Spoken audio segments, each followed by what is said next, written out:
Hi అందరికీ. ఈరోజు మనం నార్మన్ లిటిల్ ఫోర్డ్ రాసినటువంటి మ్యాన్ వర్సెస్ నేచర్ ఈ పోయం గురించి తెలుసుకుందాం. Line by line explanation. First line. The heavens roared with thunder as lightning filled the skies. ఇక్కడ హెవెన్స్ అనే పదం స్కైని రెఫర్ చేస్తుంది. ఒకరోజు రాత్రి ఆకాశం గర్జించింది. మెరుపులు ఆకాశాన్ని చీల్చేస్తూ మెరిచాయి. ఇది చూస్తుంటే ఇది జస్ట్ వర్షం అనిపించదు, ఒక పవర్ఫుల్ మూమెంట్, ఒక వార్నింగ్లా అనిపిస్తుంది. రోడ్ విత్ థండర్ ఈ లైన్ పర్సానిఫికేషన్ని, ఫిగర్ ఆఫ్ స్పీచ్ని తెలియజేస్తుంది. ఈ రెండు ఎలిమెంట్స్ అంటే thunder and lightning chaos and possible ఫియర్ని సజెస్ట్ చేస్తున్నాయి. Second line. Was this god getting angry or nature's big surprise? ఈ లైన్ డివైన్ ఇంటర్ప్రిటేషన్ని చూపిస్తుంది. మానవుడు మెరుపులు, గర్జనలు చూసినప్పుడు వాటిని దేవుడు కోపంగా భావించడం చాలా సాధారణం. ఇక్కడ దేవుడిని మనుషుల్లా కోపం వచ్చినట్టు చూపించడం personification. Or nature's big surprise ఇది ఇంకొక ఇంటర్ప్రిటేషన్. ప్రకృతే మనం ఊహించనంత అటువంటి పెద్ద మార్పును, అద్భుతాన్ని చూపిస్తుందో ఏమో అని ఇక్కడ పోయిట్ యొక్క ఉద్దేశం. ఇక్కడ నేచర్ ఒక ప్లేఫుల్, అన్ప్రెడిక్టబుల్ అనే విధంగా చూపించబడింది. ఈ రెండు లైన్లు కలిపి ఈ భీకర దృశ్యం వెనుక డివైన్ యాంగర్ ఉందా, లేదా ప్రకృతే మనల్ని ఆశ్చర్యపరుస్తుందా అనే క్వశ్చన్ దీంట్లో ఉందన్నమాట. ఇక third line.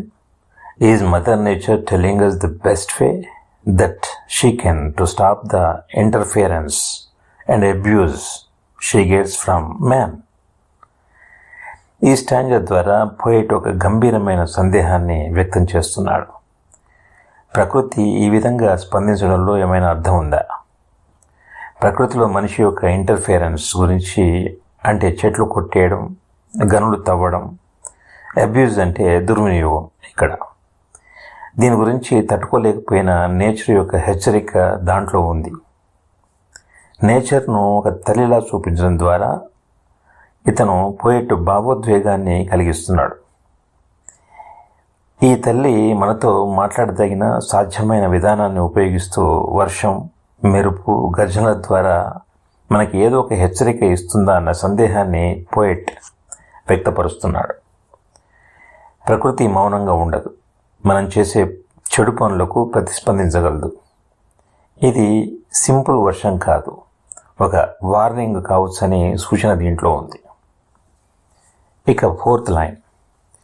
We Marvel at her beauty each time we look around.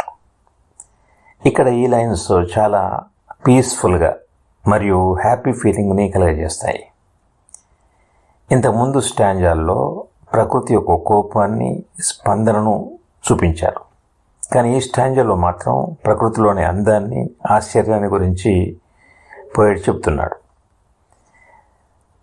చూడండి, వి మార్వెల్ ఎట్ హర్ బ్యూటీ. ఇక్కడ మార్వెల్ అంటే ఆశ్చర్యపోవడం.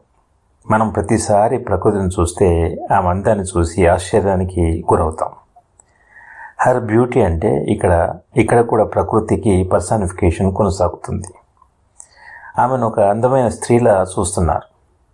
Each time we look around ఈ వాక్యంలో సూచన ఏంటంటే ప్రకృతి మన చుట్టూ ఎక్కడ చూసినా ప్రతిసారి కొత్తగా, అందంగా కనిపిస్తుంది.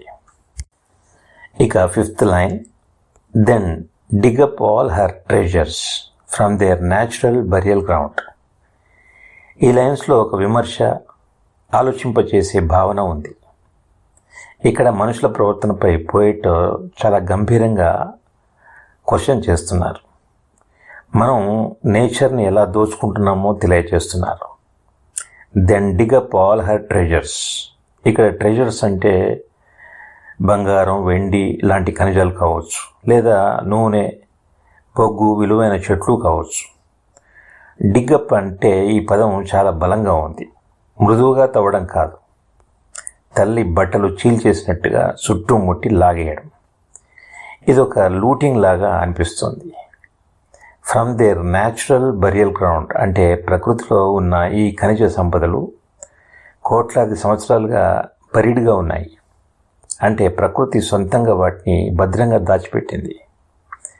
వాటిని తవ్వి బయటికి లాగడమే కాకుండా వాటి పరిసరాలను ధ్వంసం చేయడం, ఆ భూమిని కలుషితం చేయడం జరుగుతోంది. Next line, we forget that nature gives us all that keeps us living. ఈ లైన్స్లో పోయిట్ మనకు చెబుతున్నారు ఏంటంటే, we forget that nature gives us, ఇది ఒక అక్యూజేషన్ మిక్స్డ్ విత్ సాడ్నెస్. మనం నిత్యం ప్రకృతిని ఉపయోగిస్తున్నాం, కానీ మనం దాన్ని గుర్తుపెట్టుకోం. ఇక్కడ ఫర్గెట్ అన్న పదం ఒక మోరల్ బ్లైండ్నెస్ని సూచిస్తుంది. మనం తెలిసి తెలియక తప్పు చేస్తున్నాం. All that keeps us living, ఇది చాలా వెయిట్ ఉన్నటువంటి ఎక్స్ప్రెషన్. మన జీవితం నడవడానికి కావలసిన ప్రతి ఒక్కటి అంటే గాలి, నీరు, ఆహారం, వనరులు, ప్రాణవాయువు, ఇవన్నీ మనకు ప్రకృతి ద్వారా వస్తున్నాయి. ప్రకృతే మనకిస్తుంది. మరి మనం అలా ఇచ్చే తల్లిని బాధ పెడదామా? 7th line, we take it all and still want more but never think of giving. ఈ స్టాంజా మన స్వార్థాన్ని నిశ్చితంగా క్రిటిసైజ్ చేస్తుంది. ఇది మనం ప్రకృతి పట్ల చూపే ఎండ్ లేనటువంటి దురాశను స్పష్టం చేస్తుంది. we take it all and still want more. ఈ లైన్ చూడండి. అడవులను కట్ చేస్తాం, నదులను కాలుష్యం చేస్తాం, ఖనిజ సంపదలు తవ్వేస్తాం. అంతేకాదు అప్పటికి చాలు అని మనకు అనిపించదు. ఇంకా కావాలనే దురాశతోనే మనం ముందుకు వెళ్తూ ఉంటాం. But never think of giving. ఇక్కడ పోయెట్ మన బాధ్యతల్ని గుర్తు చేస్తున్నాడు. మనం ప్రకృతికి తిరిగి ఏమి ఇవ్వటం లేదు. మనం ఏమిస్తున్నాం? మురుగునీళ్ళు, ప్లాస్టిక్, కాలుష్యం, ఇవన్నీ. ప్రకృతికి గౌరవం మరియు కృతజ్ఞత కూడా ఇవ్వడం మానేశాం.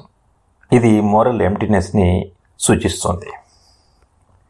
8th line, we build across the countryside, progressing every day, but Mother Nature can't progress, for man is in the way.